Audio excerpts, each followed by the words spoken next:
दोस्तों आज मसीहत में चिन्ह और चमत्कार को लेकर काफ़ी कन्फ्यूजन है। एक तरफ ऐसे लोग हैं जो चिन्ह चमत्कार की ही सेवा करते हैं और जबकि दूसरी तरफ कुछ ऐसे भी लोग हैं जो आज के समय ज़्यादा चिन्ह चमत्कार को बढ़ावा नहीं देते। तो आखिरकार कौन सही है?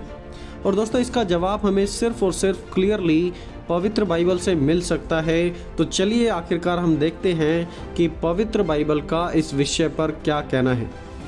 दोस्तों पवित्र बाइबल में इस बात पर कोई दो राय नहीं कि शुरुआत से लेकर अंत तक हम परमेश्वर के कामों को देखते हैं।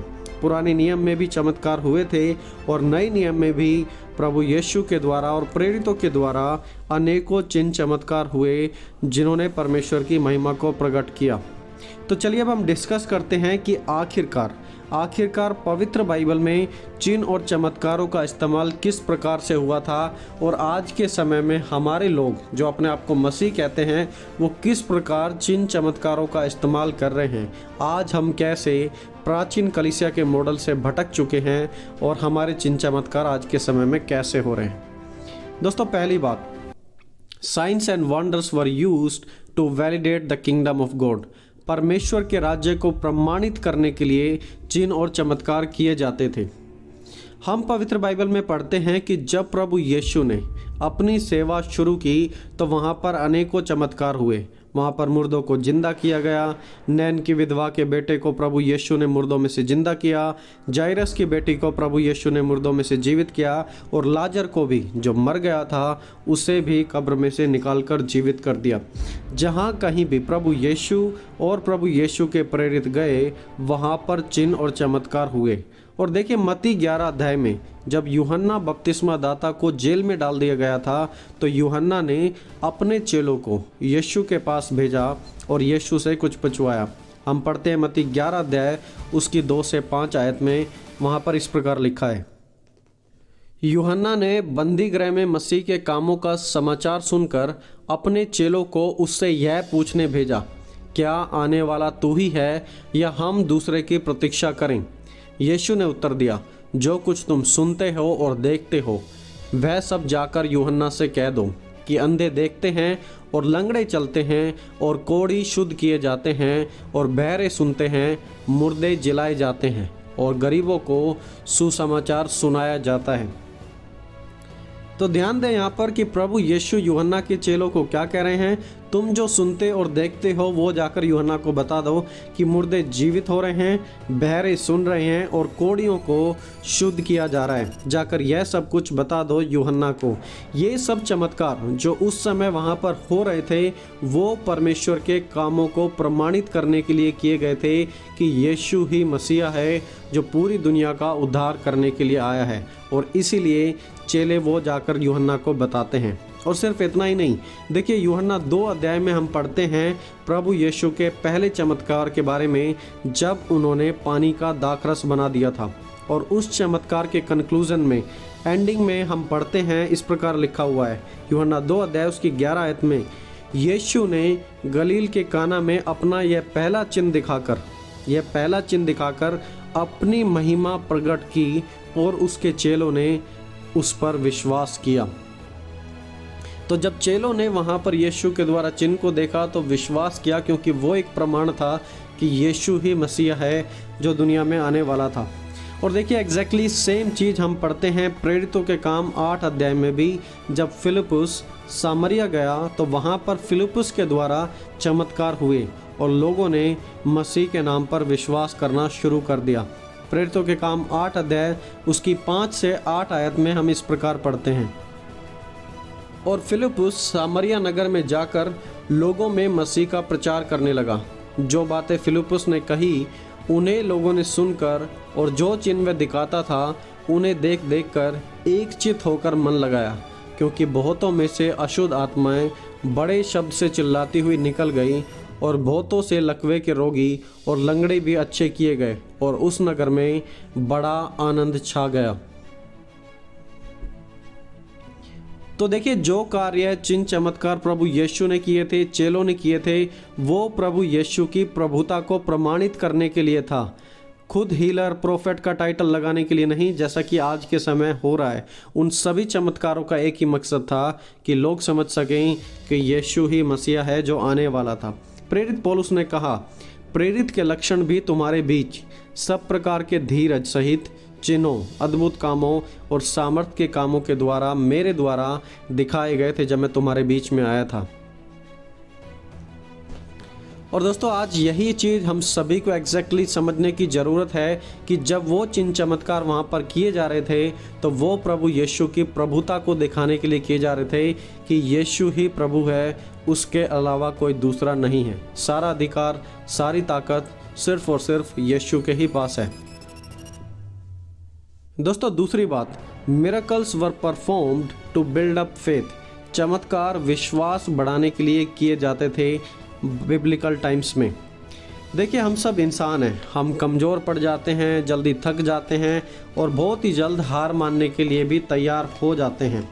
हमें लगता है कि अब सब कुछ ख़त्म हो गया, लेकिन ऐसी सिचुएशन में जब हमें लगता है कि सब कुछ ख़त्म हो गया, तब परमेश्वर हमें कई बार यह दिखाना चाहते हैं कि अभी कुछ भी ख़त्म नहीं हुआ, और तब परमेश्वर हमारा विश्वास बढ़ाने के लिए हमें एक चिन्ह या फिर हमारे जीवन में चमत्कार करते हैं।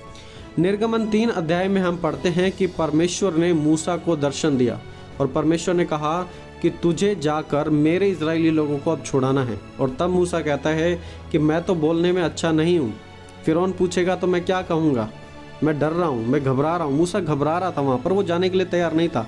और तब परमेश्वर मूसा का विश्वास बढ़ाने के लिए कुछ चमत्कारों को वहाँ पर करते हैं, जिनके कारण मूसा का विश्वास बढ़ा। और तब परमेश्वर ने लाठी से सांप बना दिया और जो मूसा का सही हाथ था उस पर परमेश्वर ने कोड़ लाकर दिखा दिया। ये चिन्ह और ये चमत्कार परमेश्वर ने इसलिए दिखाए थे ताकि मूसा का विश्वास बढ़ सके। और तब परमेश्वर ने खुद अपने मुंह से इन चमत्कारों के बारे में बताया कि आखिरकार इन चमत्कारों का प्रयोग मूसा, मैंने तुम्हारे विश्वास को बढ़ाने के लिए ही किया था। इस प्रकार लिखा है, तब यहोवा ने कहा, यदि वे तेरी बात का विश्वास ना करें और पहले चिन्ह को ना माने तो तू उन्हें दूसरे चिन्ह दिखाना, तब वो तेरी बात का विश्वास करेंगे। देखिए, जब परमेश्वर ने गिदोन को बुलाया तो गिदोन ने परमेश्वर के प्रति, उसके अंदर भी विश्वास की कमी थी, लेकिन परमेश्वर ने गिदोन के विश्वास को भी बढ़ा दिया। लिखा है, गिदोन ने परमेश्वर से कहा, यदि तेरा अनुग्रह मुझ पर हो तो मुझे इसका कोई चिन्ह दिखा कि तू ही मुझसे बातें कर रहा है। और तब गिदोन वहाँ पर परमेश्वर की ओर से दिए गए चिन्ह को देखता है और उसका विश्वास वहाँ पर बढ़ जाता है। और आज भी परमेश्वर चिन्ह चमत्कार का इस्तेमाल अपने ऊपर लोगों के विश्वास को बढ़ाने के लिए करते हैं। लेकिन आज हमारे समय की सबसे बुरी बात यही है कि हम चमत्कार पास्टर पर, प्रोफेट पर करते हैं, ना कि हमारा विश्वास परमेश्वर पर जाकर टिकता है। ऐसा आज के समय में बहुत कम है। लेकिन बाइबल में हम पढ़ते हैं कि जब चिन्ह चमत्कार होते थे तो परमेश्वर उन्हें अपने ऊपर लोगों के विश्वास को बढ़ाने के लिए करते थे। लेकिन आज के समय में ये सब कुछ बदला हुआ है। दोस्तों, तीसरी बात, to encourage people to do something. लोगों को उत्साहित करने के लिए कि वो भी अब परमेश्वर के लिए कुछ करें, इसलिए चिन्ह और चमत्कार होते थे। दोस्तों, चिन्ह चमत्कारों का मकसद परमेश्वर की सामर्थ्य दिखाना तो था ही था, उससे भी ज़्यादा ये लोगों को जीवित परमेश्वर के प्रति उत्साहित करने के लिए भी था। परमेश्वर ने मूसा के सामने चिन्ह इसलिए दिखाए ताकि मूसा फिरौन के सामने जाकर खड़ा होने के लिए तैयार हो जाए। गिदोन को परमेश्वर ने चिन्ह चमत्कार इसलिए दिखाए ताकि गिदोन मिद्यान के लोगों को हरा सके, यह जानकर कि परमेश्वर यहोवा उसके साथ है। जब प्रभु यीशु ने और प्रेरितों ने चमत्कार किए तो वो इसलिए किए थे कि लोगों को मसीह के उद्धार को ग्रहण करने के लिए मदद मिल सके, लोग उस उद्धार की तरफ बढ़ सके। तो दोस्तों, अभी तक हमने देखा है कि चिन्ह चमत्कार क्यों होते थे और बेसिकली हमने 3 बातों को डिस्कस किया है। पहली थी to validate the kingdom of God, परमेश्वर के राज्य का प्रमाण देने के लिए कि प्रभु यीशु ही मसीहा हैं। दूसरी बात, टू बिल्ड अप फेथ, विश्वास को बढ़ाने के लिए ताकि लोगों का विश्वास मसीह में बढ़ सके। और तीसरी बात, to encourage people to step out for God, ताकि लोग उत्साहित होकर परमेश्वर के लिए कुछ कर सके। देखिए, जहाँ कहीं भी प्रभु यीशु का नाम लिया जाएगा वहाँ चिन्ह चमत्कार तो होंगे ही। जहाँ कहीं भी प्रेरितों ने यीशु का नाम लिया तो वहाँ पर चिन्ह चमत्कार होते थे। इस प्रकार लिखा है, और साथ ही साथ परमेश्वर भी अपनी इच्छा के अनुसार चिन्हों और अद्भुत कामों और नाना प्रकार के सामर्थ्य के कामों और पवित्र आत्मा के वरदानों को बांटने के द्वारा इसकी गवाही देता रहा। प्रेरितों के काम की पुस्तक में हम पढ़ते हैं कि चमत्कार एक जरिया था कि परमेश्वर के सुसमाचार को फैलाने का। जब ये प्रेरित किसी भी नए शहर में गए तो वहाँ पर उन्होंने चमत्कार किए, और जब लोगों ने पूछा कि तुम ऐसे चमत्कार कैसे कर सकते हो, तब वो वहाँ पर सुसमाचार बताने लगे।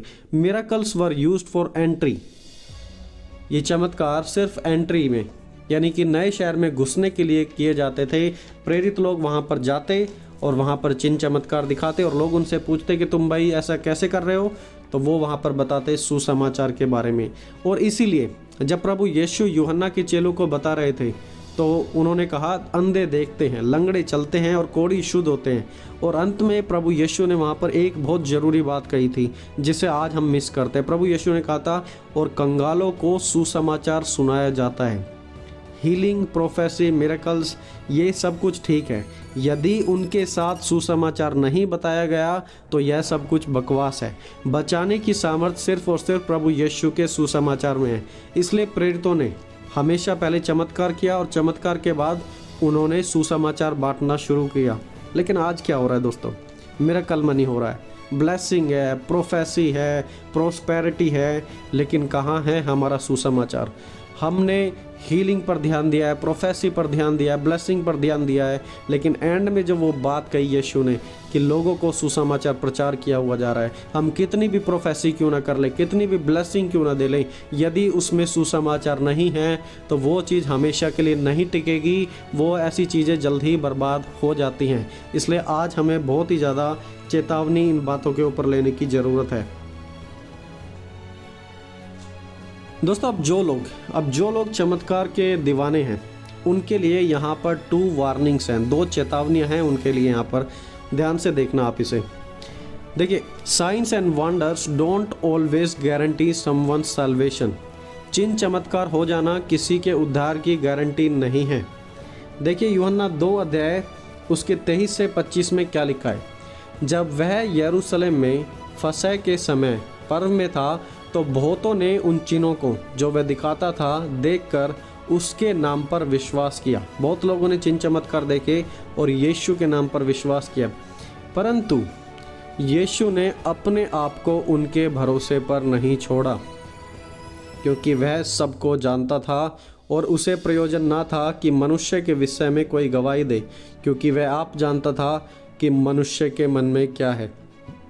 तो देखिए, यहाँ पर प्रभु यीशु ने वहाँ पर बहुत से चिन्ह और चमत्कार दिखाए, लोगों ने विश्वास किया, परंतु शब्द पर ध्यान दें, परंतु यीशु ने उन पर भरोसा नहीं किया, क्योंकि यीशु उनके हृदय को जानते थे। लोगों ने यीशु के चमत्कार को देखा, पर जब यीशु ने लोगों के दिलों को देखा तो दिलों में उनके कोई उद्धार ही नहीं आया था।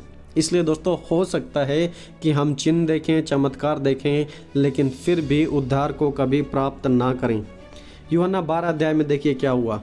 यीशु ने यहूदियों के बीच में बहुत से चिन्ह दिखाए, बहुत से चमत्कार किए, लेकिन फिर भी उन्होंने यीशु की बात पर विश्वास नहीं किया। लिखा है, उसने उनके सामने इतने चिन्ह दिखाए, तब भी उन्होंने उसकी बातों पर विश्वास नहीं किया। हो सकता है कि आप बहुत चिन्ह देख लें, चमत्कार देख लें, और फिर भी यीशु की बात पर विश्वास ना करें। मत्ती 12 अध्याय उसके 38 और 39 में इस प्रकार लिखा है। इस पर कुछ शास्त्रियों और फरीसियों ने यीशु से कहा, हे गुरु, हम तुझसे एक चिन्ह देखना चाहते हैं। उसने उन्हें उत्तर दिया, इस युग के बुरे और व्यभिचारी लोग चिन्ह ढूंढते हैं, परंतु योना भविष्यवक्ता के चिन्ह को छोड़ और कोई चिन्ह उनको ना दिया जाएगा। तो देखिए, सदूकी जो फरीसी है, यहाँ पर व्यवस्थापक हैं, वो लोग कहते हैं कि आप हमें चिन्ह दिखाएं, और यीशु मसीह उन्हें क्या कहते हैं कि इस युग के लोग बुरे और व्यभिचारी हैं, बुरे और व्यभिचारी। आप जानते हैं कि प्रभु यीशु ने ये बात क्यों कही? क्योंकि ये फरीसी उद्धार के प्रति सीरियस नहीं थे। ये इसलिए चिन्ह नहीं देखना चाह रहे थे कि इन्हें उद्धार की ज़रूरत थी, बट ये लोग चिन्ह एक तमाशे के तौर पर देखना चाह रहे थे। इसलिए प्रभु यीशु कहते हैं कि इस युग के लोग बुरे हैं और व्यभिचारी हैं। दोस्तों, दूसरी चेतावनी, सेकंड वार्निंग, चिन्ह और चमत्कार हमें भटका सकते हैं। Science and wonders can lead us astray. जिस किसी भी चर्च में परमेश्वर के वचन से ज़्यादा चमत्कारों को अहमियत दी जाती है, ऐसे लोग ज़्यादा समय तक मसीह की सेवा में और मसीहत में नहीं टिकते। दोस्तों, इस टॉपिक पर मैंने ऑलरेडी 3 वीडियोस बनाई हैं कि किस प्रकार चिन्ह और चमत्कार के द्वारा लोगों को भटकाया जा सकता है और अंत के समय में ऐसा हो भी रहा है। तो आप समय निकालकर उन वीडियोस को ज़रूर देखें, आपको गहराई से पता लगेगा। तो दोस्तों, बेसिकली यदि आज हम चिन्ह चमत्कार को ज़्यादा देखते हैं और वचन पढ़ने में, पवित्र बनने में और पवित्र आत्मा के अनुग्रह में बढ़ने में या प्रार्थना करने में, इन चीज़ों में कम समय लगाते हैं, तो there is a big chance कि हम लोग फेल हो सकते हैं और मसीह से भटक भी सकते हैं। चमत्कार हमारे उद्धार की गारंटी नहीं है, लेकिन परमेश्वर के साथ अच्छा रिश्ता हमारे उद्धार की गारंटी ज़रूर है। आज कलीसियाओं में बहुत से ऐसे लोग आते हैं, जब उनकी गवाही पूछी जाती है कि आपका उद्धार कैसे हुआ, तो वो कहते हैं मेरे पैर में दर्द था, मैंने प्रार्थना कराई, ठीक हो गया, अब मैं कलीसिया में आ रहा हूँ। लेकिन एग्जैक्टली बात बोलें तो उन्हें उद्धार के बारे में कुछ भी नहीं पता है। अभी भी उनके जीवन में सिर्फ एक चमत्कार हुआ, उनका दर्द चला गया, तो वो जस्ट कलीसिया में आ रहे हैं, इससे बढ़कर कुछ भी नहीं है। दोस्तों, आज यदि हम ओवरऑल देखें, इस वीडियो का बनाने का यही मकसद था कि आप देख सकें कि प्राचीन कलीसिया के समय, प्रभु यीशु के समय चिन्ह और चमत्कार किस लिए किए गए थे और आज के समय चिन्ह और चमत्कार किस लिए किए जा रहे हैं। इनके बीच में दिन और रात का एक बड़ा डिफरेंस है। इसलिए दोस्तों, आप सतर्क रहें, चिन्ह चमत्कार के पीछे ना भागें, परमेश्वर के पीछे भागें और इन अंतिम दिनों में बहुत ही सावधानी के साथ वचन को पढ़ते हुए आगे बढ़ें, तो परमेश्वर आपको ज़रूर आगे बढ़ाएंगे। सो दोस्तों, आई होप कि मैं आपके कुछ डाउट्स को इस वीडियो के द्वारा क्लियर कर पाया हूँ। तो दोस्तों, आज इस वीडियो में इतना ही। मिलेंगे जल्दी एक और नए वीडियो के साथ। तब तक आप सभी को जय मसीह के दोस्तों।